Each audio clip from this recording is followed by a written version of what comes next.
La montaron en un carro y la llevaron como a una casa. A ella le dijeron no haga bulla, no grite, no mire.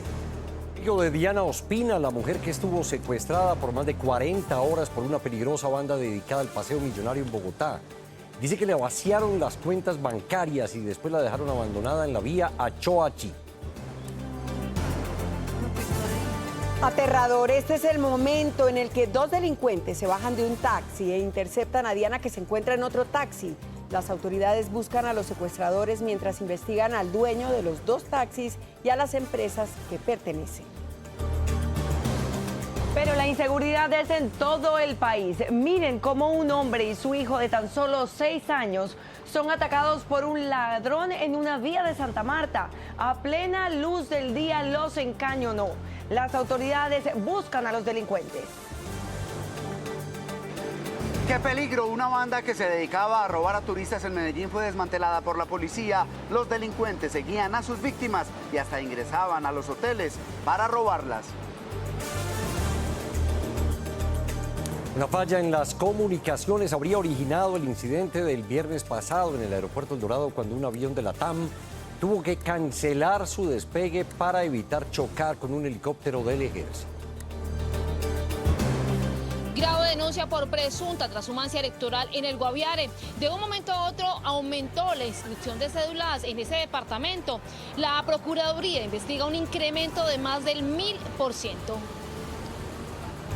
Hay alerta en la costa caribe por un nuevo frente frío. Se espera en las próximas horas fuertes vientos, lluvia y que aumente el oleaje. Este clima se mantendrá hasta el fin de semana.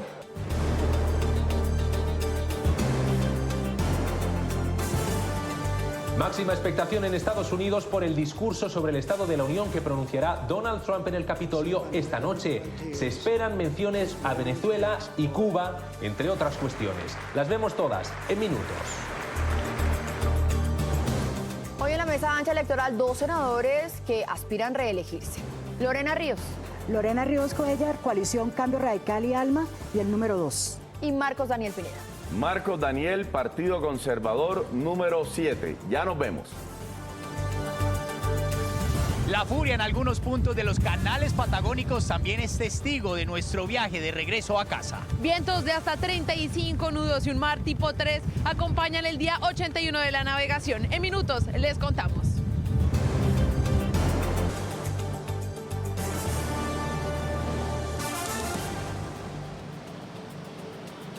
12 del día, 31 minutos. Pongámonos al día con lo que ocurre a esta hora. Estamos al lado de la gente para contarles lo que sucede a esta hora en Colombia y el mundo. Bienvenidos.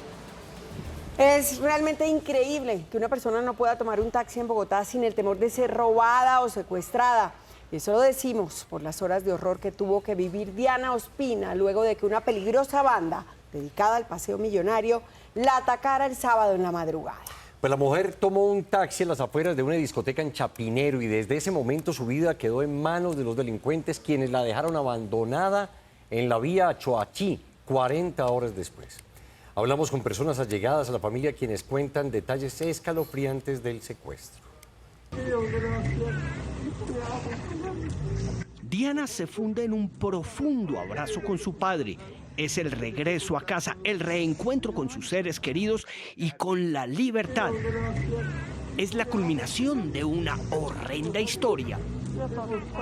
Fueron unas 45 horas de interminable angustia que iniciaron cuando Diana Ospina dio por terminada una noche de rumba en la reconocida discoteca Teatrón, ubicada en Chapinero. Enrique Arango, amigo cercano a la familia, quien ha estado con ellos desde el principio, cuenta que Diana alcanzó a llegar al vecindario en el taxi y por poco se baja del vehículo antes que lograran someterla. Ahí llegaron, Diana dijo, ya me iba a coger el bolso y me iba a bajar, y cuando ¡bum!, entraron ahí y ahí sí la cogieron un poco duro, pues.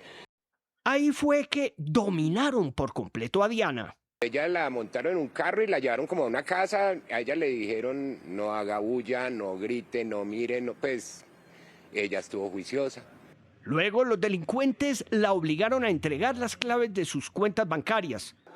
El periodista Melquisedec Torres, que conoció de primera mano la historia, explicó que los secuestradores, en medio de su nerviosismo, malinterpretaron el dinero que había en las cuentas y esto lo llevó a escalar la situación. Advierte en uno de los saldos que aparentemente ella tenía muchísimo dinero.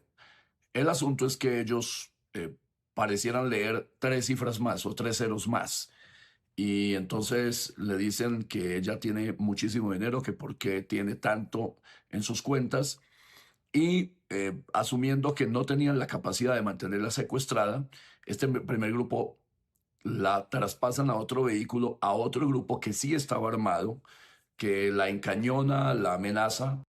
Después de presionar a Diana e interrogarla, se dieron cuenta de su error y que no existía tal cantidad de dinero. Cuando advierten, de acuerdo con lo que ella les había dicho, que no era cierto que hubiesen tantos millones como ellos creían, que no tenían absolutamente la razón en esa astronómica cifra que ellos le atribuían, deciden dejarla en libertad la noche del lunes. Le dijeron, nos vamos ya, la vamos a dejar. Ella se asustó mucho, dijo, me van a dejar.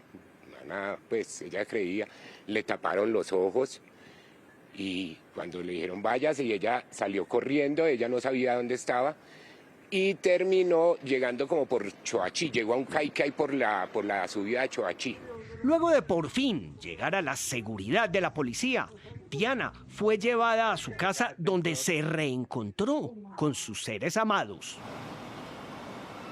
Muy duro, y en medio de todo este drama que vivió Diana Ospina, uno de los momentos más impresionantes es cuando 2 hombres se bajan de un taxi para luego montarse en el taxi donde estaba Diana. Inmediatamente los 2 vehículos se van del lugar. Eran las 2:33 de la madrugada del domingo, cuando este taxi aparece en cámara. Allí iba Diana, luego de salir de una fiesta en Chapinero. Todo parecía normal. Estarían llegando a su destino, pero en la escena aparece otro taxi que los venía siguiendo. Pasaron solo 5 segundos para que esos 2 hombres que vestían de jean y camisa negra se bajaran del vehículo y corrieran hacia el otro carro y se subieran. E incluso, fíjese bien, el primer taxi aún no había estacionado cuando estos hombres ya tenían la puerta abierta. Una vez están en el taxi, emprenden la huida y el otro carro continúa su trayecto. Toda esta pesadilla había iniciado cuando Diana salió de una fiesta en Chapinero.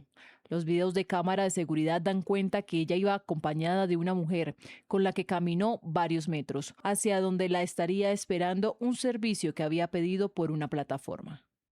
Las 2 se despiden y Diana revisa por unos minutos su celular y se devuelve.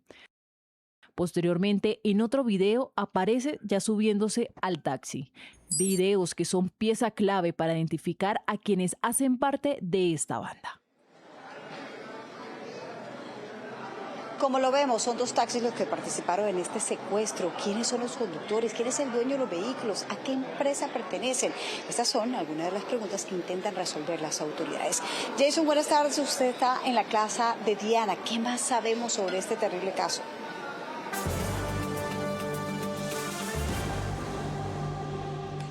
Mire, aquí nos encontramos en la localidad de Engativá, exactamente en la cuadra en donde ocurrieron estos terribles hechos y en donde Diana ya iba a llegar a su vivienda cuando hemos visto los videos de que 2 hombres se suben al taxi en el que ella venía de la localidad de Chapinero. Posteriormente avanzan y aquí son los videos que han venido recopilando las autoridades. Con respecto a los taxis, hay que mencionar que uno de los conductores, o por lo menos quien dice ser haber recogido a Diana, se presentó ante la fiscalía el día de ayer. Esta persona dice que al parecer también es víctima de este caso y es lo que están investigando las autoridades, la fiscalía y el Gaula en este caso. Por su parte, hay otra persona que manifiesta ser el propietario y dueño de los 2 taxis. Es una persona, un hombre que tiene más taxis y que los vincula a empresas y menciona que uno de esos taxis, el primero, también estaba vinculado a una empresa en donde dicen que ya están en contacto con las autoridades, se presentaron con sus abogados y están dando la información al respecto. Al parecer lo tenía arrendado a una persona, a un conductor, y este conductor subarrendado a otro conductor. Están ubicando también claramente las autoridades a estas personas para avanzar en la respectiva investigación. Lo cierto es que avanzan como tal estos protocolos por parte del Gaula de la Policía de Bogotá, de la Fiscalía. Hablamos con el secretario de Seguridad, esto manifestó al respecto de este caso en donde Diana Ospina pues resulta allí secuestrada y robada.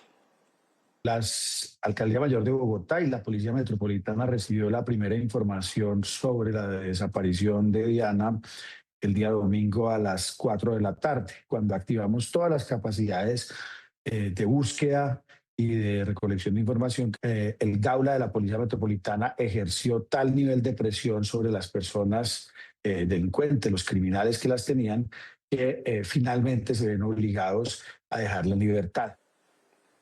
Bueno, por el momento Diana permanece bajo el seno de su familia, en compañía de los más cercanos y por el momento no ha dado ninguna declaración al respecto de lo que ocurrió y estos momentos y estas horas tan terribles que vivió en la noche y madrugada de la ciudad de Bogotá. Por el momento me despido. Ustedes tienen más información en Noticias RCN, Felipe. Terrible caso, claro que sí, Jason, mil gracias.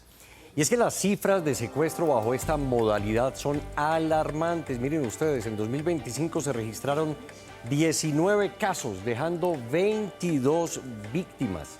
Según el Gaula de la Policía, los sectores en Bogotá con mayor riesgo son los siguientes: la zona T y la zona G. Y es que con este reciente caso crece el temor de la gente por la inseguridad en la ciudad. Aseguran que temen tomar un taxi en la calle. Expertos en seguridad afirman que se trataría de bandas muy bien articuladas. El profesor Ney Felipe Cubides, quien terminó incinerado, un joven de 18 años drogado y robado en la 85 hace un mes, y ahora Diana Ospina, son los rostros de un flagelo del que los bogotanos creían haber superado, pero que hoy, más que todos los días, vuelve ese temor por salir a la calle. La inseguridad en Bogotá está terrible, le toca a uno estar 4 ojos encima. No, pues es que aquí nunca ha habido seguridad, la verdad. El denominado paseo millonario y los secuestros extorsivos tienen atemorizados a los ciudadanos y a las autoridades en la búsqueda de las bandas que se han consolidado, especialmente en la zona T y en la zona G. Esto no ha acabado. El último suceso pues nos muestra, digamos, una estructura criminal que tiene 2 vehículos, 2 taxis y más de 4 personas. Aunque en 2025 fueron 30 capturas relacionadas a hurtos bajo esta modalidad, hoy el reto no es menor. Es gente que se reúne, que invierte en 2 taxis, que invierte en armas, que invierte en radios. Según los expertos, es necesario mayor regulación. Televidentes, y lamentablemente esta inseguridad se repite en varias ciudades de nuestro país. En las últimas horas se conoció un aterrador video donde un delincuente ataca sin piedad a un hombre y a su hijo de tan solo 6 años. No tuvo consideración con el menor, los lanzó al suelo y luego los encañonó a plena luz del día. Luis Fernando, ¿dónde y cómo se da este caso? Buenas tardes. Andrea, televidentes, muy buenas tardes. Mire, sí, aquí en este sitio donde nos encontramos sucedió el hecho. El niño venía en la moto en la que su padre acababa de recogerlo en el colegio tras terminar su jornada estudiantil. Aquí encontraron el semáforo en rojo y aquí los abordó el delincuente con arma en mano, los intimidó, los atracó y posteriormente huyó con su cómplice en una moto sin placas. Como ustedes pueden observar, es una zona bastante transitada por ser un sector comercial. El atraco se dio en medio de muchos testigos, algunos en vehículo, otros que caminaban por esta zona. Las autoridades buscan a los delincuentes y la alcaldía de Santa Marta ofreció recompensa por información. 14 segundos de video fueron suficientes para entender el terror que vivieron un hombre y su hijo de 6 años en una calle en Santa Marta. Las víctimas de este robo esperaban el cambio del semáforo a plena luz del día, cuando el delincuente empujó la motocicleta y los encañonó. El padre entregó lo que tenía, mientras que el niño buscó protección del ladrón, que después de lograr su objetivo, huyó con su cómplice. ¿Cómo es posible que sucedan estas cosas, sobre todo con un niño y su padre, hombre? Eso es inaudito. Ya uno no puede salir de a pie sin el temor de que en cualquier momento te pueden hurtar, y este sector es muy peligroso. La indignación es general al ver la impotencia del hombre, quien tras ser robado no le quedó más que levantar a su hijo del suelo. No vamos a permitir que la delincuencia ponga en riesgo nuestras familias ni que intimide a la ciudadanía. Desde el momento en que se conoció este caso, se activaron de inmediato los protocolos de seguridad. Las autoridades buscan identificar por videos a los delincuentes, mientras la alcaldía ofreció una recompensa de 10 millones de pesos por información que puede ser suministrada a la línea 123.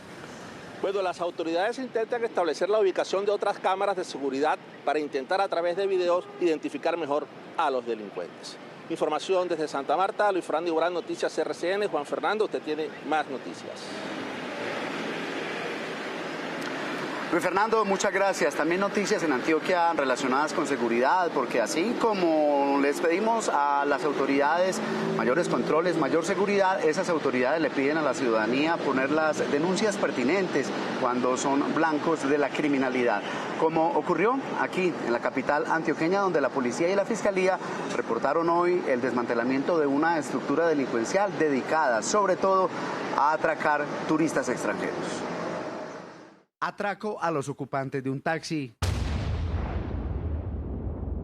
Asalto a 2 comensales en un restaurante. Violento robo en el ingreso a un hotel. En esa ocasión los delincuentes irrumpieron en el inmueble y con osadía y frialdad llegaron hasta el ascensor.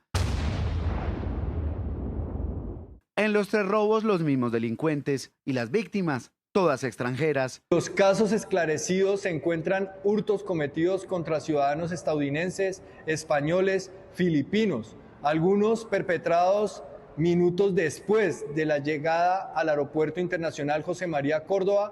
Siempre actuaban y escapaban en motos y escogían los sectores más turísticos de la ciudad para delinquir. Ante intimidaciones con armas de fuego, los despojaban de relojes de alta gama, joyas, dinero en moneda extranjera y equipos celulares. Los 3 capturados fueron enviados a prisión, sindicados de concierto para delinquir y hurto calificado y agravado. Y bien por la policía, porque aquí en Cartagena lograron la captura de los delincuentes que intentaron robar a una mujer. Miren, uno de ellos arrastró por varios segundos a su víctima, pero ella se aferró a sus pertenencias y sobre todo a su cartera. Los hechos ocurrieron en el barrio Loma Fresca. Aunque la víctima no ha aparecido para interponer la denuncia, gracias al video de la agresión, los jóvenes deberán responder por el delito de tentativa de hurto agravado. Y volvemos con noticias de Medellín y también de seguridad, porque conductores de buses de servicio público están denunciando ser blanco de asaltantes y de extorsionistas, sobre todo en el centro de la capital antioqueña. Varias cámaras instaladas en los propios automotores ponen en evidencia a un mismo delincuente asaltando a varios conductores. La historia, Julián Vázquez, buenas tardes. Juan Fernando, buenas tardes. ¿Sabe qué es lo más curioso de todo? Que este delincuente no usa ningún tipo de arma para cometer el delito. Los casos denunciados ocurrieron en inmediaciones de el Parque Berrío, donde ustedes pueden ver, son varias las rutas de buses que pasan por aquí y que se estacionan para esperar a los usuarios. En cuanto a las autoridades, reconocen que persiste el flagelo del hurto y la extorsión, pero también destacan reducciones en hurtos a personas del 2% y en atracos hasta del 18% en lo que va corrido del año. Cámaras de seguridad de 3 buses de transporte público de Medellín grabaron al mismo delincuente amenazando a los conductores para quitarles el dinero. En un principio las víctimas le entregan una parte como si estuvieran pagando una extorsión, pero luego el hombre los despoja de todo el producido. Ellos saben hacer sus cosas y lo intimidan a uno, y uno porque pues, uno no tiene nada que ver ni nada de eso, entonces, uno entrega, nada más por la mera intimidación. Los casos ocurren principalmente en el centro de la ciudad, donde se estacionan varias rutas de buses. Tenemos en los paraderos del centro, cuando hay altas congestiones, tenemos los cosquilleos, tenemos los hurtos a nuestros usuarios. Este año van 2.739 casos de hurto a personas y 880 atracos en Medellín. Y aquí agradecerle a los ciudadanos valientes, a los ciudadanos valerosos que ponen en conocimiento a través del número 165 a nuestro Gaula. Por ahora no se cuenta con una denuncia formal por estos hechos. Recuerden siempre denunciar para evitar la impunidad y que estos delincuentes sigan actuando. Información desde el centro de Medellín. Por lo pronto, Ingrid, usted tiene más de Noticias RCN. Julián, gracias. Por supuesto, la denuncia, pero también los ciudadanos esperan en la calle pues que haya mayor acompañamiento por parte de las autoridades. Pero miren, vamos a cambiar de tema porque se conocen nuevos detalles del grave incidente ocurrido en una de las pistas del aeropuerto El Dorado, cuando un avión de LATAM tuvo que suspender su despegue al percatarse que se cruzaría con un helicóptero del ejército. Las autoridades aeronáuticas confirmaron que se trató de una falla en las comunicaciones entre las torres norte y sur. La Aeronáutica Civil dio más detalles sobre el evento del pasado viernes, donde un avión de LATAM tuvo que cancelar el despegue para evitar chocar con un helicóptero del ejército. Hay un momento en el que hay un traslapo de comunicación.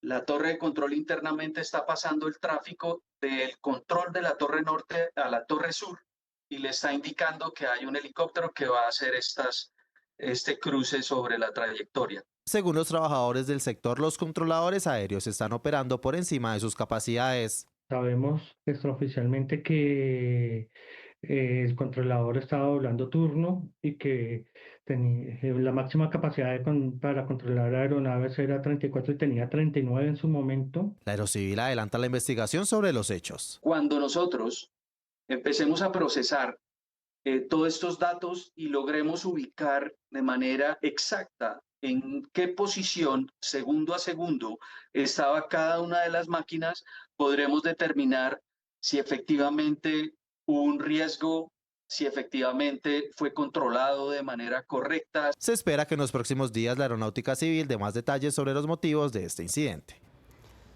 Hablemos ahora de la muerte del pequeño Kevin Acosta, que se convirtió lamentablemente en el rostro de la crisis del sistema de salud. Noticias RCN conoció el informe que la nueva EPS le entregó a la Procuraduría sobre este caso. ¿Qué dice el documento, Felipe?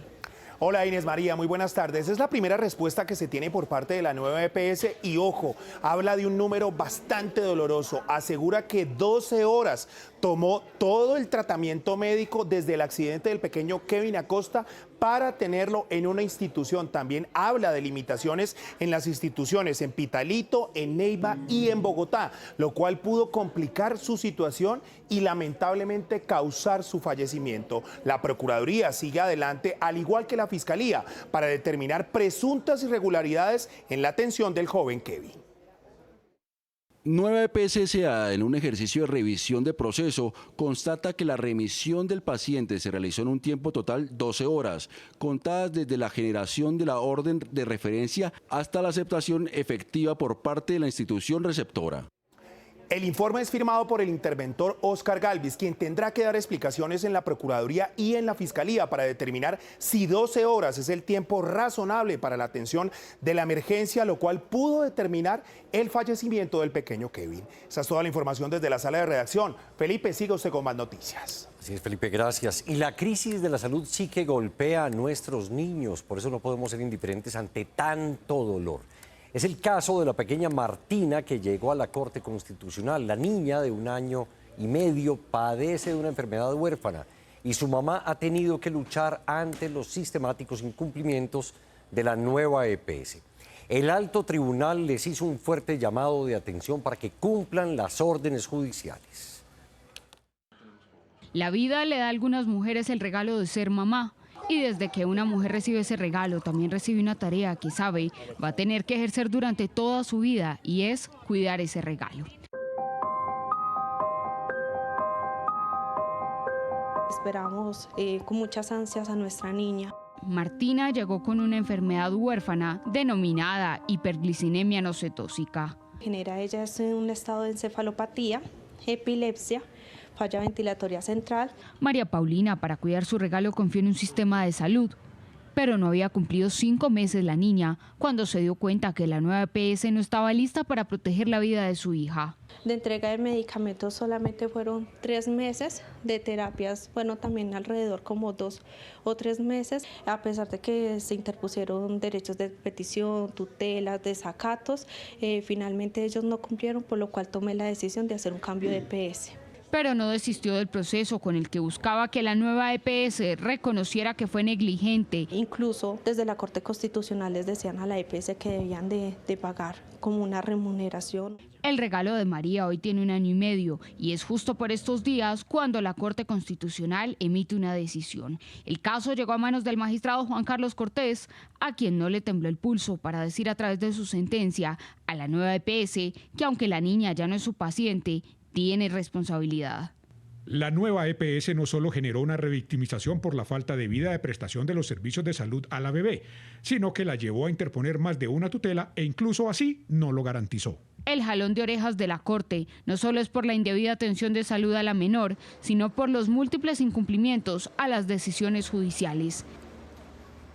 Conocimos la propuesta con la que el gobierno permitiría el traslado de pacientes entre EPS. Por ejemplo, la nueva EPS pasaría a tener más de 14 millones de afiliados. Diferentes sectores cuestionan la decisión. Aseguran que las EPS intervenidas por el gobierno terminarían manejando más recursos. Este es el documento que circula en las altas esferas del gobierno y muestra cómo quedarían conformadas las EPS en los diferentes territorios. Son 6.606.371 usuarios que serían trasladados de unas EPS a otras. Eso es una medida bien intencionada, siempre y cuando en esos municipios pequeños haya por lo menos 2, 3 EPS donde el usuario pueda ejercer su libertad de elección y decir, no me gusta esta, me paso para aquella. Entre las 8 EPS intervenidas recibirían 5.132.352 usuarios y de estos solo a la nueva EPS llegarían 3.198.875. Analistas hablan del tema. Esto lo que va a causar es un daño enorme para las poblaciones que sean trasladadas, pero quizás una cosa más importante, ¿por qué tanto afán del gobierno en acelerar esto de la territorialización? Para captar una cantidad de población con la nueva EPS, que es la que tiene intervenida y a través de la cual está ejerciendo el control de una chequera muy gorda de la UPC. De esas EPS intervenidas saldrán 3.258.738. En el caso, por ejemplo, de Sanitas, tendrá que ceder 1.270.089 usuarios y recibirá 278.473. El problema es que estarían trasladando usuarios a EPS que están intervenidas, EPS que en principio no deberían recibir más usuarios porque simplemente no tienen la capacidad para manejarlos. Para el analista, varias preguntas quedan en el ambiente. ¿Se está violando el derecho a la libre elección? ¿Es un salvamento financiero para las EPS intervenidas y a qué costo? 12 del día, 56 minutos, televidentes. Vamos a cambiar de tema y permítanme iniciar con esta cifra. Escuchen muy bien. 1000%. Este habría sido el insólito incremento en la inscripción de cédulas en el departamento de Guaviare, evidenciado por la Procuraduría. El caso ya fue remitido al CNE por presunta transhumancia electoral. Mediante este documento enviado por la Procuraduría al Consejo Nacional Electoral, se prenden las alarmas por posible trasteo de votos en el departamento de Guaviare, específicamente en la votación de curules especiales de paz. Un incremento significativo y atípico de inscripciones de cédulas en puestos de votación en el sector rural. Entre el personal que se inscribió se identifican personas que laboran de manera permanente en el casco urbano, en entidades públicas como la gobernación, alcaldía, hospital, puestos de salud, entre otras, que tradicionalmente han votado en puestos urbanos. Y es que según el auto se ven cifras, en varios de los puestos de votación se presentan incrementos en la inscripción de cédulas de más de 2.000 en el puesto de votación Santo Domingo, más de 500 en El Retiro y casi 1.000 en San Isidro. Se habla de disputas entre clanes políticos donde estaría presuntamente vinculado un exgobernador y su candidato a las próximas elecciones, según el denunciante. Por otro lado está el señor Alejandro Castillo, un joven al que pusieron en la circunscripción especial de paz para que fuera candidato por las víctimas del Guaviare. Hoy encontramos que hay denuncias ligadas a trasteo de votos, a corrupción al sufragante y obligan a funcionarios públicos del Hospital Departamental y de la Gobernación a escribir su cédula y a votar por este señor. El Consejo Nacional Electoral deberá determinar si anula o no las cédulas ante el riesgo de que se presente transhumancia electoral en la votación de las curules de paz en Guaviare. Y a propósito de elecciones, fue muy fuerte el pronunciamiento del Procurador General Gregorio El Hach contra el presidente Gustavo Petro, quien ha hecho duros cuestionamientos a la transparencia del proceso electoral. El Hach le pidió al mandatario respetar la honra de los funcionarios públicos. Pero con la honra de nosotros no va a jugar nadie, por presidente que sea, y porque fue el que me postuló a mí para hacerlo. Pero aquí tienen que respetar, y tienen que respetar la competencia del Ministerio Público. Y no puede nadie arrogarse la posibilidad de ir jugando con la otra ajena por un Twitter que sabe en qué estado mental estaría el hombre en ese momento. Porque se le ha cuestionado mucho, incluso han pedido hasta exámenes de toxicología, y yo no dejé hacer cuando era secretario. Pero el presidente Gustavo Petro respondió y reiteró sus cuestionamientos a los diferentes organismos de control.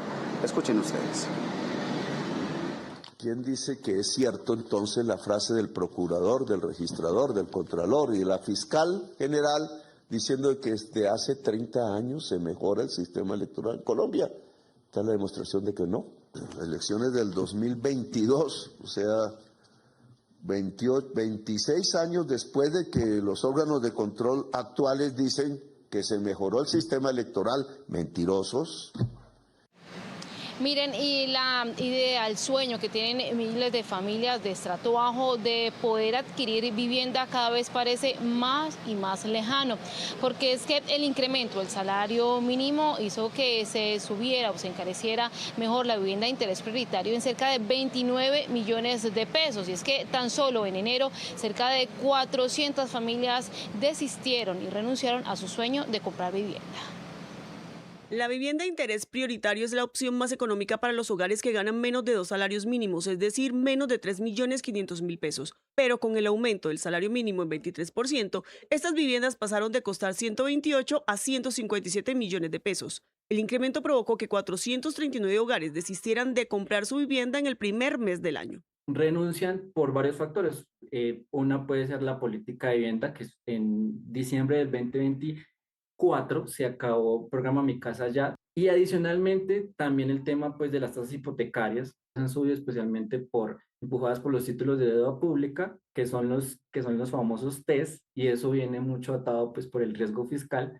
Entre 2008 y 2022, los desistimientos se mantenían en promedio por debajo de 100 casos al año. Sin embargo, en los últimos 4 años, el promedio supera los 350 hogares. Y si se incluye también la vivienda de interés social, en el último año más de 30.000 hogares han desistido de seguir aportando para cumplir el sueño de tener casa propia.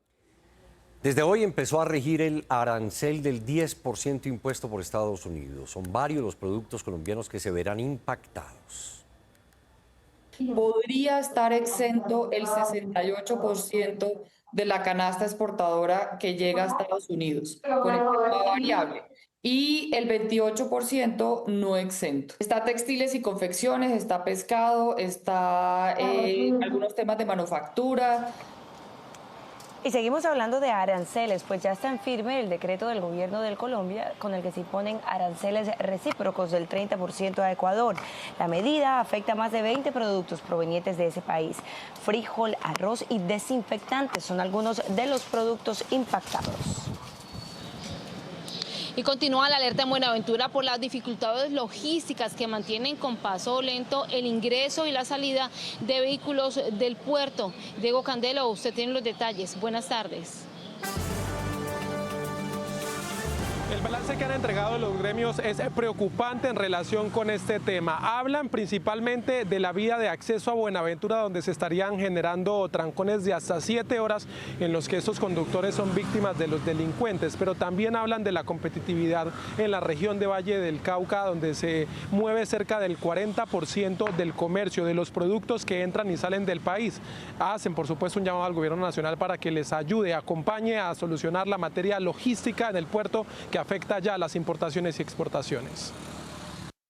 La alerta fue emitida por los gremios que a la acumulación de contenedores por retrasos operacionales, a esto se suma la inseguridad. En video quedó registrado el último caso en el que el conductor de un tractocamión fue víctima de los delincuentes, uno de estos capturado en las últimas horas. Toda esta congestión que se está generando en Buenaventura, digamos, facilita también el actuar de la delincuencia. Vemos cómo no solamente atracan a los conductores de manera, digamos, muy agresiva, sino que adicionalmente también se generan saqueos de la carga también. Para sectores como el avícola preocupa las cifras de 2025 que afectan la competitividad por los bloqueos que generan demoras y sobrecostos.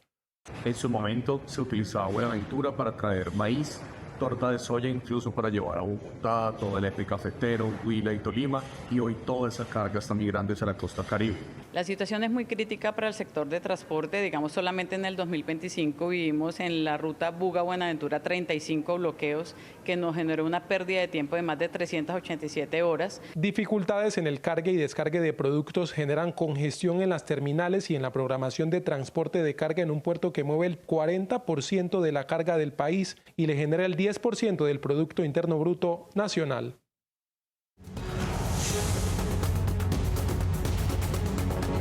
Esta es la mesa ancha electoral donde analizamos, discutimos, opinamos, conocemos y entendemos los temas del día, pero ahora con los candidatos al Congreso. Y hoy tengo dos senadores actuales que aspiran a reelegirse por sus partidos. Lorena Ríos. Lorena, bienvenida. Gracias por aceptar esta invitación. Un abrazo a todos. Soy Lorena Ríos. Estoy en la coalición Cambio Radical y Alma con el número 2, la senadora que defiende la familia, la fe y la niñez del país. Y también está con nosotros el senador Marcos Daniel Pineda. Senador, Marisa, gracias. Muchas gracias a ti por la invitación. Un saludo para Lorena. Gracias por esta invitación. Marcos Daniel Pineda, orgullosamente monteriano. Fui 2 veces alcalde de mi ciudad, hoy senador de la República. Defiendo el campo, las regiones del país, el medio ambiente, la sostenibilidad de Colombia. Partido Conservador número 7. Y le agradecemos también porque sé que usted ha estado muy pendiente de los temas en Córdoba, estaba por allá, pero pues se vino también para esta cita que es muy importante para que sean los electores los que puedan conocer las propuestas. Miren, hoy tenemos que hablar de esa pugnacidad que se desató en el país alrededor de un manto de duda que está poniendo el presidente de la República, que hoy por lo menos ya ha trinado unas 10 veces diciendo que podría haber un fraude electoral por cuenta del software de la registraduría. ¿Qué decir sobre eso, senadora? Bueno, primero, calmarnos porque la registraduría ha demostrado desde el pasado y ahora que tiene toda la capacidad de atender unas elecciones libres y también con toda la claridad y sin ningún vicio, que es lo que se pretende colocar como manto de duda por parte del presidente. Incluso el Ministerio Público está acompañando no solo con una Procuraduría técnica, sino también una jurídica, y el Procurador ha estado como Ministerio Público al frente para que tengamos unas elecciones correctas, libres y que no haya una mano siniestra. Ese discurso que quiere empañarla, creo que no debemos nosotros entrar en ese juego, sino confiar en las instituciones que tenemos, como cuando la consulta popular, el registrador dio un concepto que nos permitió estar con tranquilidad en saber que podemos contar con un órgano de control y un órgano electoral bueno. Senador. Mire, igual que Lorena, yo hoy como senador, como ciudadano y como candidato, confío plenamente en el sistema electoral colombiano, en la independencia que tiene la Registraduría Nacional del Estado Civil. En Colombia no ha habido ningún indicio en las elecciones ni de Congreso ni de Presidenta de asomo de fraude. Considero que las apreciaciones del presidente primero son inoportunas a 15 días de unas elecciones y completamente desacertadas. Él como jefe de Estado que debe de inspirar es confianza a la ciudadanía para que acudan a las urnas con responsabilidad, con tranquilidad y con confianza en el sistema. Antes, por el contrario, yo creo que lo que sí tiene que preocuparse el presidente es de la alerta que ha emitido la Defensoría del Pueblo, que hoy hay riesgo en 69 municipios de Colombia, donde hay riesgo electoral frente a la imposibilidad que tienen los ciudadanos de acudir de manera libre a las urnas, y esa sí es la responsabilidad del presidente de garantizarle a todos los colombianos que puedan acudir en todo el territorio nacional a las próximas elecciones de manera libre, con seguridad y con tranquilidad. Allí es donde más bien tiene que enfocarse el señor presidente. Sí, de acuerdo, usted acaba de tocar un punto muy importante, senador, que creemos que también debe ser muy relevante y que debería ser realmente prioritario en la agenda nacional, en la agenda del presidente de la República, que pues al final de cuentas también maneja la seguridad de nuestro país, y es lo que está pasando en los territorios. Porque la Defensora del Pueblo hizo una declaración que de verdad tiene que sacudirnos como país, y es: elecciones va a haber, sí, pero elecciones libres. ¿Cuántas personas van a salir a votar libremente en este país? ¿Y cuántas van a tener un fusil apuntándole a su cabeza, diciéndoles ustedes tienen que votar por este o no pueden votar por este? Les quiero preguntar por eso y por el hecho de si ustedes han sentido eso en los territorios cuando han tenido que ir a hacer campaña. Marixa, yo no he tenido hasta el momento, en mi caso, no he tenido situaciones de riesgo que me hayan denunciado. Lo que sí sé, y le he dicho a mis seguidores y también al sector que yo represento, tenemos instituciones fuertes y se ha demostrado esa independencia, que el Congreso la demostró, pero también desde la registraduría hay instituciones fuertes que permiten que podamos tener las garantías de una elección libre. ¿Ha sentido que hay territorios vedados, que hay personas que tienen la presión de los grupos al margen de la ley? Decir y desconocer que hay grupos ilegales en la región, eso por supuesto sería tapar el sol con las manos. Claro que hay presencia del Clan del Golfo, que hay presencia de grupos insurgentes en gran parte de la región Caribe, incluso en el sur del país, donde también he venido haciendo presencia electoral. Pero hoy el departamento de Córdoba, más allá de la presencia de la ilegalidad y la inseguridad, lo que afrontamos, como todos saben, es un grave problema de la emergencia invernal que estamos soportando, padeciendo, y el llamado a todo el país es a que nos solidaricemos con nuestro departamento, que le sigamos dándole una mano a esas familias que lo han perdido todo, campesinos que han perdido sus cosechas. Eso ha traído algunos traumas electorales, por ejemplo en Montería, mi ciudad, algunos puestos de votación han tenido que ser reubicados y eso no deja de ser una preocupación más en la organización electoral para el día del debate. Sí, les quiero preguntar ahora por esas declaraciones por una respuesta que fue muy contundente y para muchos muy fuerte por parte del procurador al presidente de la República, que le dijo, aquí usted no va a jugar con la honra de una entidad como la Procuraduría, más o menos aquí parafraseando, en un Twitter que quién sabe en qué estado mental lo habrá escrito. Muchos antes estaban reclamando una respuesta sobre muchas situaciones por parte del Procurador General. ¿Se rompió esa relación definitivamente? ¿Ya era hora o es simplemente una declaración más? Mire, yo insisto en que la apreciación del presidente ha sido completamente desacertada. Y en esto acompañamos al señor Procurador General de la Nación, así como respaldamos a la Registraduría Nacional del Estado Civil, a quien le damos la plena confianza hoy como candidatos, que confiamos plenamente en el sistema nacional electoral. Yo creo que un país, Maritza, tan polarizado en este momento, esa apreciación del presidente es echarle más leña a la hoguera. Yo creo que no nos conviene en este momento seguir polarizando al país. El mayor patrimonio que tiene el país es nuestra democracia. Y la democracia se cuida a partir de la confianza ciudadana. Y esa confianza ciudadana es la que no podemos perder. Y hoy el jefe de Estado, quien representa la institucionalidad del país, es que está enviando o emitiendo mantos de duda que afecta desde luego a la confianza ciudadana. A menos de 15 días de un proceso electoral es completamente desacertado. Respaldo al procurador. ¿Y se rompió esa relación, senadora? Se rompió la relación, pero es que no es la primera vez que el presidente a través de los trinos genera estos caos.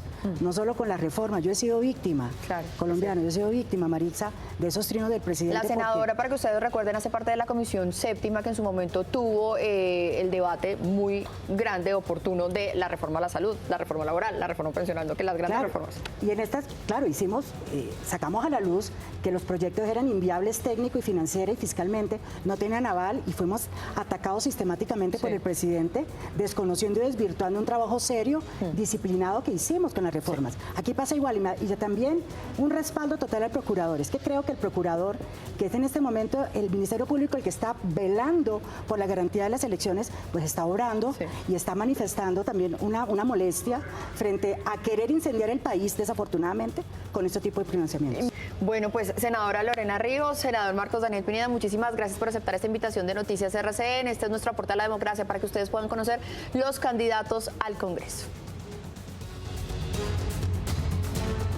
Café tostado Premium Exportación, hecho exclusivamente con los mejores granos colombianos. Calidad super premium tipo exportación. Café tostado, así sabe un gran café.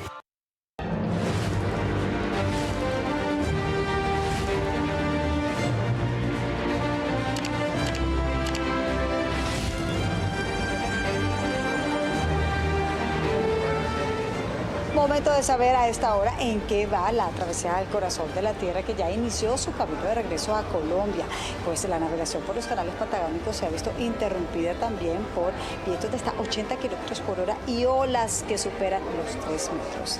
Esteban, buenas tardes, adelante.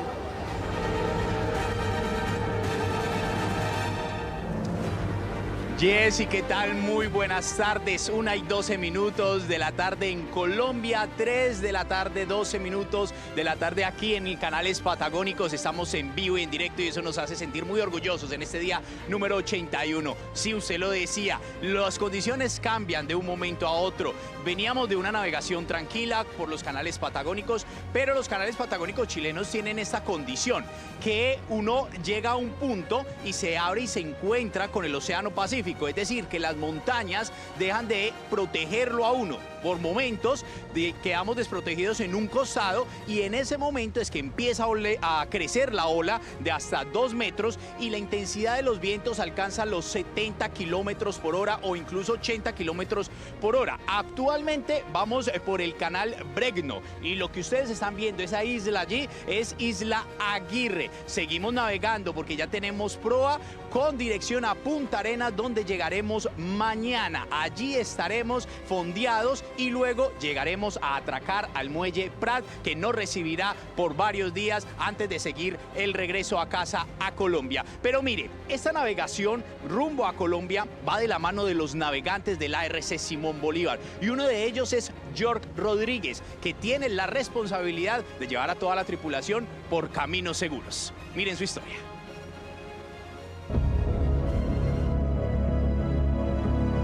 En medio del océano, cuando el horizonte parece infinito y cada decisión puede marcar el rumbo de una tripulación completa, hay marinos que no solo cumplen una misión, la transforman en aprendizaje.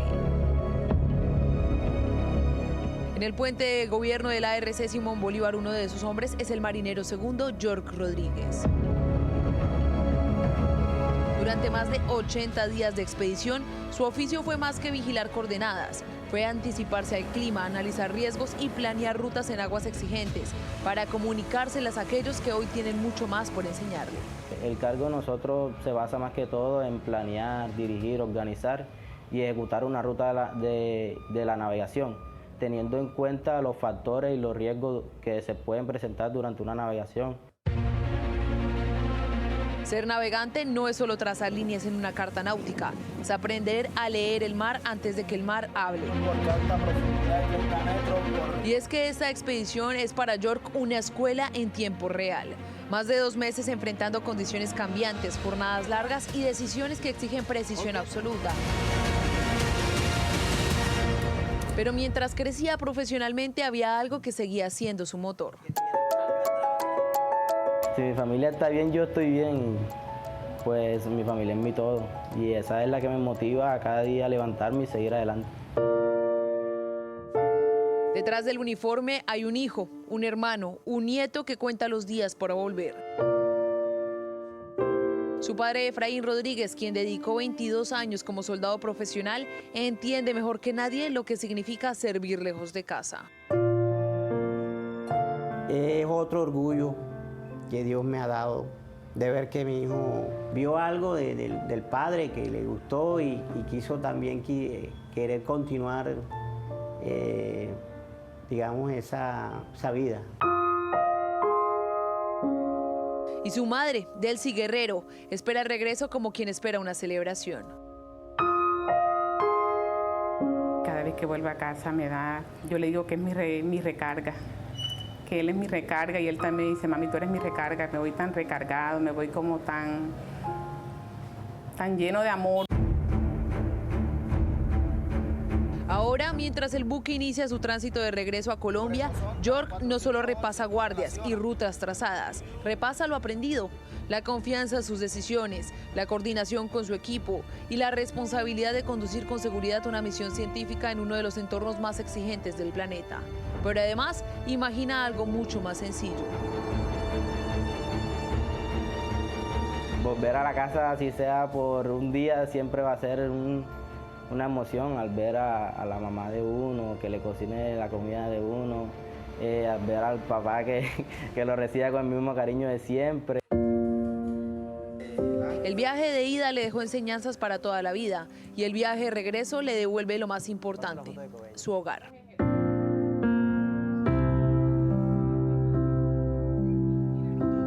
En Colombia. Colombia 3:17 en los canales patagónicos, y ahí empiezan ustedes a ver la ola cómo empieza a crecer, porque nos vamos acercando a entrar al canal Codboard.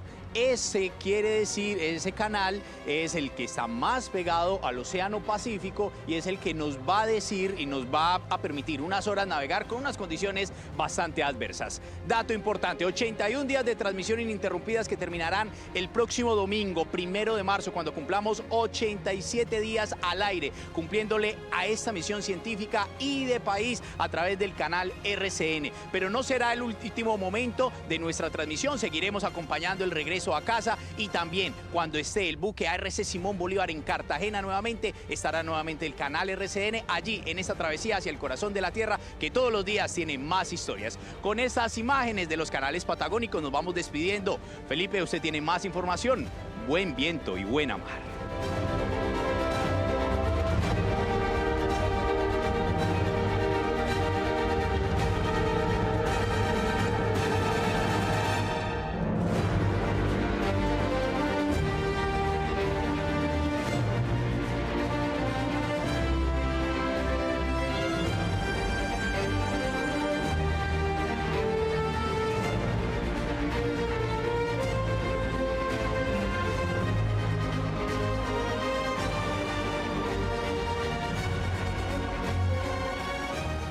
Esteban, gracias. Día 81 de esta travesía de la Antártida y solo quedan 6.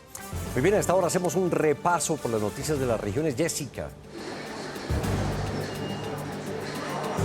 Así es, Felipe, golpe al narcotráfico en La Guajira. Las autoridades incautaron media tonelada de cocaína que era transportada en una lancha rápida.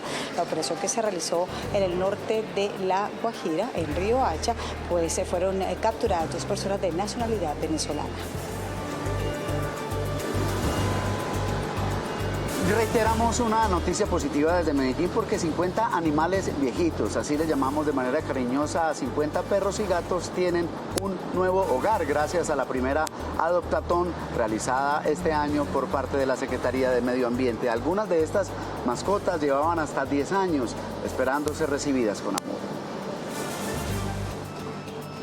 En Soledad, los habitantes del barrio Terranova denuncian y están cansados de un basurero a cielo abierto que tiene la población.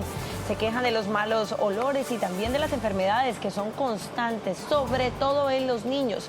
Están pidiendo intervención urgente por parte de las autoridades. Y más de 30 capturas dejó la primera megatoma de Cali. Cerca de 200 uniformados se tomaron e hicieron operativos en la Comuna 14, en el oriente de la ciudad, contra la delincuencia. 4 de estas personas fueron sorprendidas portando armas de fuego. Hace parte de los operativos que adelantan las autoridades para contrarrestar la situación de hallazgo de restos humanos en la ciudad.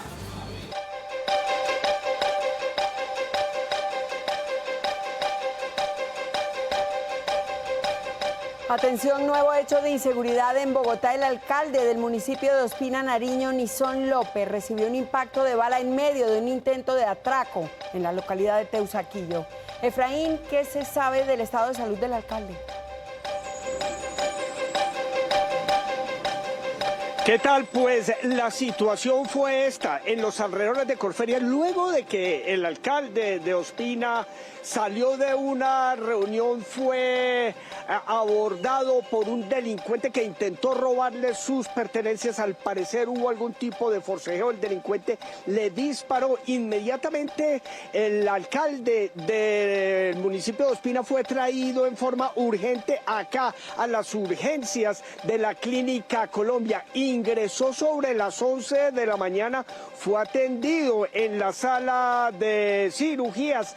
Allí se le practicó una cirugía con la intención de extraerle el proyectil, y en estos momentos no se sabe nada más. La información que tenemos es solamente esa. No nos han dado más información porque no hay acá familiares del alcalde López Villarreal. Entonces estamos a la espera de cualquier información que la clínica nos pueda dar. Por ahora no tenemos más, sabemos que él entró en forma urgente a la clínica y fue atendido de inmediato, trasladado a una sala de cirugía. Es la información que tenemos desde los alrededores de la Clínica Colombia. Soy Efraín Arce Jr.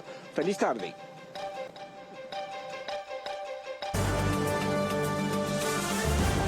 Gracias por continuar con nosotros. A esta hora se registran fuertes lluvias en el suroccidente de Bogotá. En algunos sectores se presentan graves inundaciones.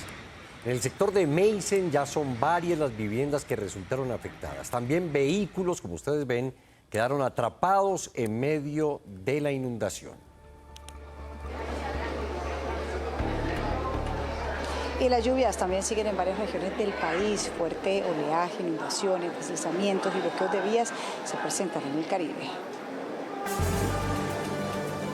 Un nuevo frente frío afecta a Cartagena y la costa Caribe. Según el Centro de Investigaciones Oceanográficas e Hidrográficas, el fenómeno natural se extenderá hasta el viernes y podría ocasionar fuertes vientos y oleaje hasta de 3 metros de altura. Hasta el momento en Cartagena las autoridades no han determinado ningún tipo de restricción. Sin embargo, la alerta se mantiene.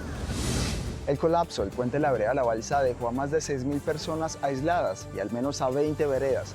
La infraestructura, único medio de acceso a este corregimiento, se dio después de la creciente del río por las fuertes lluvias. Los campesinos no han podido sacar sus productos y exigen intervención inmediata. Crecientes súbitas de ríos como el Guayaca, Mendiguaca y Quebrada Valencia fue lo que provocaron las lluvias que durante la noche y madrugada cayeron en lo alto de la Sierra Nevada y sus alrededores. El nivel del agua de los afluentes alcanzó casi los puentes y también la carretera, y en algunas veredas campesinas generaron inundaciones menores.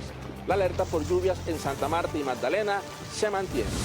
Se mantiene la alerta en el municipio de Ginebra por 3 vías que permanecen bloqueadas por derrumbes en zona rural de ese municipio, donde también se registraron desbordamiento de quebradas que mantienen inundadas varias viviendas. En zona rural de Buenaventura, en el corregimiento de Triana, hay preocupación también por la creciente del río Dagua.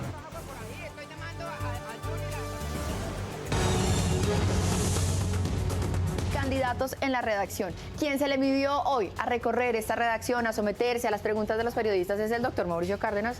Doctor Hola Cárdenas, Maritza, qué gusto verte. Oiga, ¿usted cuánto mide? 1,94. Dios Saludo mío. a toda la redacción, muchachos. Usted tiene aquí a sus candidatos de consulta y usted ¿dónde los vería ellos? ¿En dónde los ubicaría? ¿En qué ministerio? ¿En qué entidad? ¿O dónde cree que pueden ser útiles para el Estado? Voy a empezar por la vicepresidencia. Listo. ¿Vicepresidencia Aquí quiero para tener quién? a la vicepresidencia.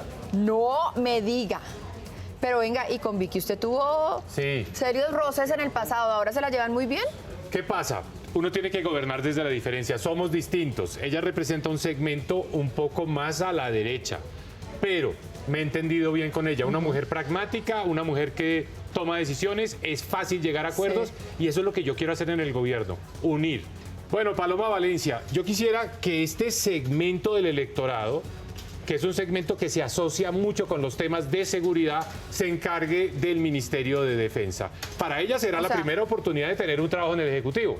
Me parece que el gobierno necesita, para uno llegar a la presidencia, necesita un poco de aprendizaje, de experiencia.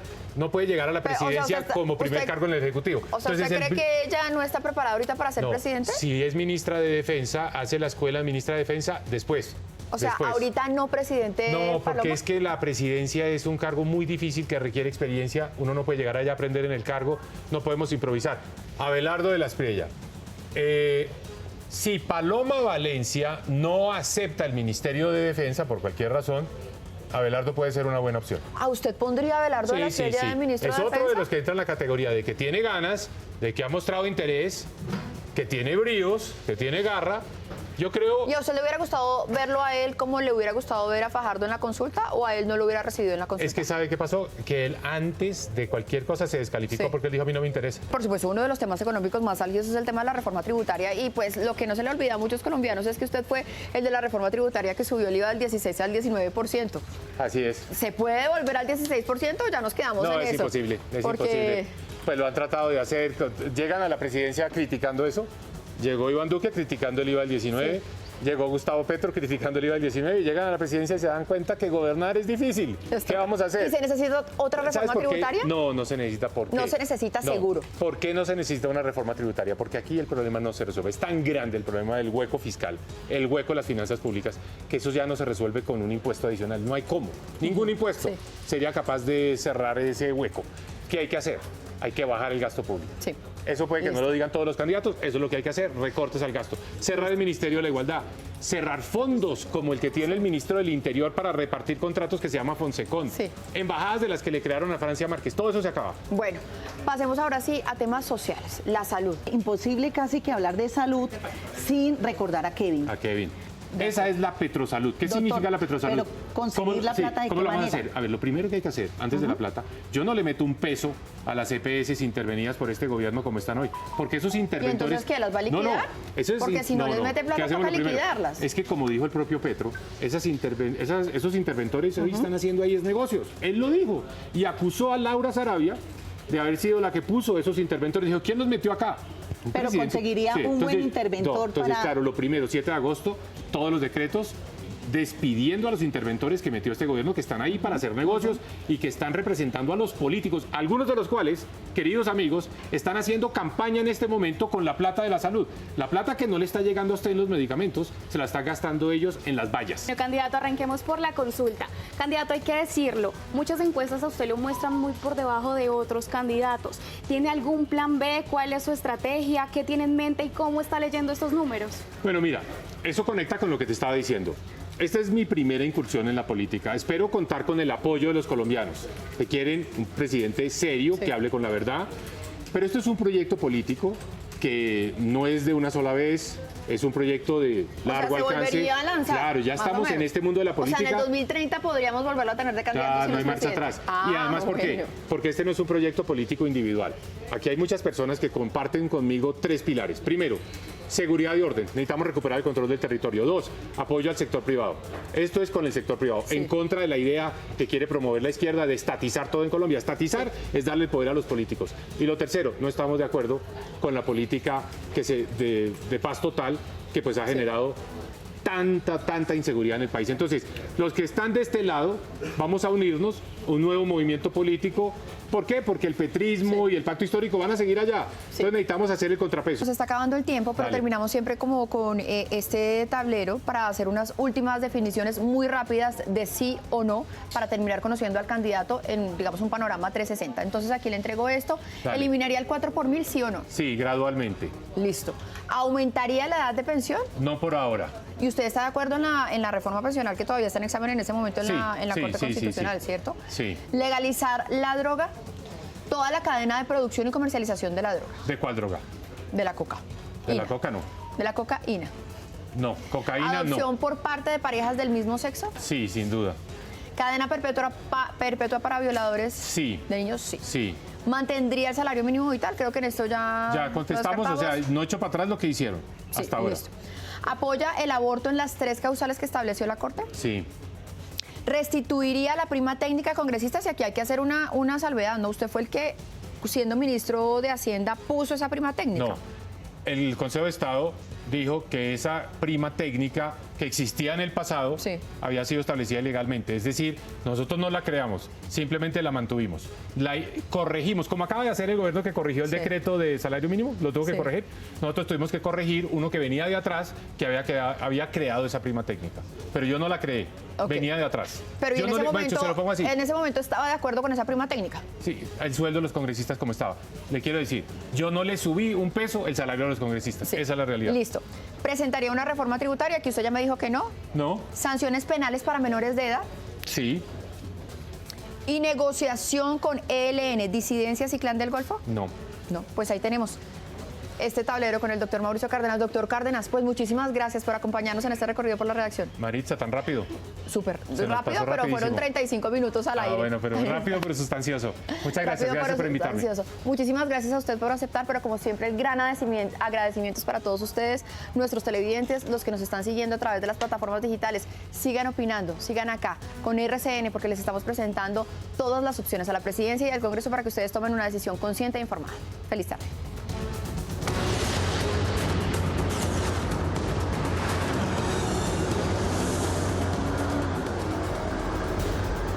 Maritza, gracias, y cambiamos de tema porque ya lo saben, este es el noticiero de las regiones y en las regiones nadie la tiene más clara que nuestros corresponsales de televisión y radio. Hoy la ronda nacional nos lleva a Tunja, Riohacha y comienza aquí en la ciudad de Medellín con Mateo Zapata. Hola Mateo, buenas tardes. Un saludo para todos desde territorio antioqueño. Hoy resaltamos las buenas noticias de el ITM, la universidad adscrita a la alcaldía de Medellín, que por lo menos tiene más de 30.000 estudiantes matriculados en este primer semestre de 2026. Está generando su propia energía solar. Todo esto gracias a su nuevo sistema solar fotovoltaico en el campus de Robledo con apoyo de EPM. Pues el sistema cuenta con más de 228 paneles que van a generar por lo menos 1 millón de vatios y lo que va a cubrir el 20% de la demanda eléctrica del campus. Alejandro Villa es el rector del ITM. 228 paneles solares que aportan indudablemente a la conexión de metas e indicadores del plan de desarrollo del distrito. Gracias a este sistema solar, la universidad también tendrá la posibilidad de abastecer la energía a 3 buses eléctricos que sirven a los estudiantes de esta institución. Gracias, Mateo. Nos vamos para Tunja. Ahí está Oscar. Bueno, buenas tardes, Oscar.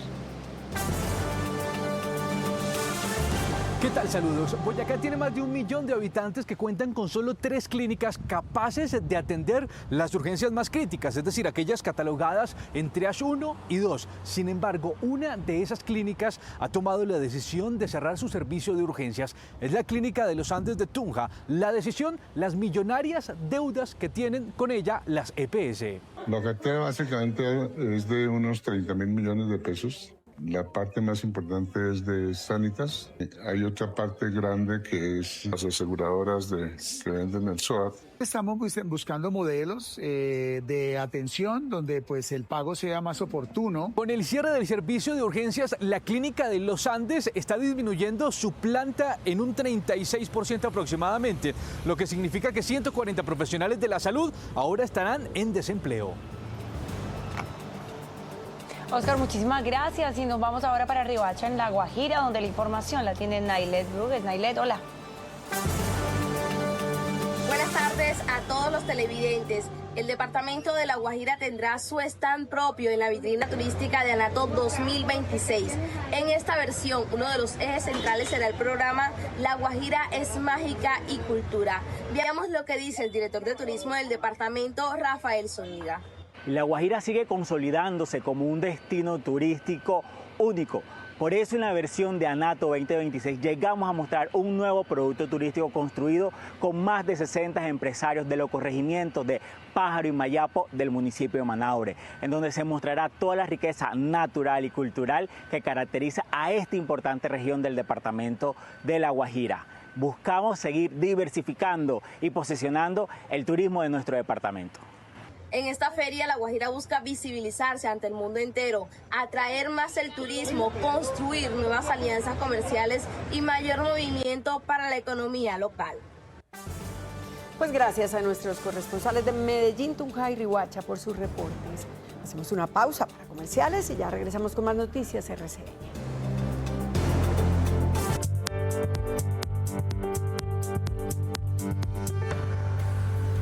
Hoy se cumplen 4 años de la guerra entre Rusia y Ucrania, un conflicto que ha dejado millones de víctimas y destrucción. Hoy los líderes de la Unión Europea se reunieron con el presidente Zelensky en Kiev para honrar a los soldados muertos en combate.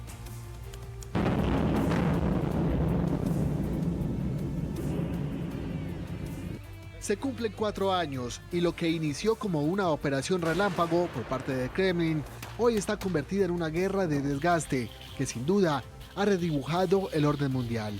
Y es que miles de vidas se han perdido desde la orden del envío de tropas a Ucrania, aquel 24 de febrero de 2022. En conmemoración de este 4º aniversario, el presidente Volodymyr Zelensky presidió un emotivo acto para recordar el inicio de la invasión rusa junto a líderes europeos, entre ellas la presidenta de la Comisión, Ursula von der Leyen. Además, se dirigió al Parlamento Europeo, reunido su sede en Bruselas.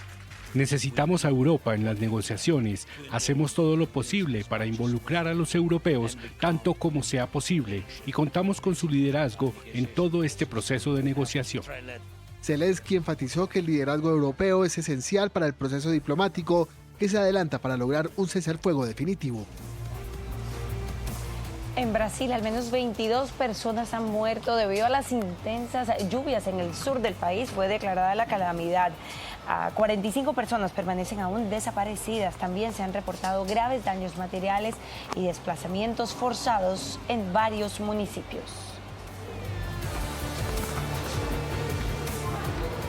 Cuba sigue atravesando una de las crisis más graves de su historia, marcada con un colapso energético en toda la isla, con apagones diarios de hasta 20 horas. A esto se suman estimaciones de que el 89% de la isla vive en pobreza extrema.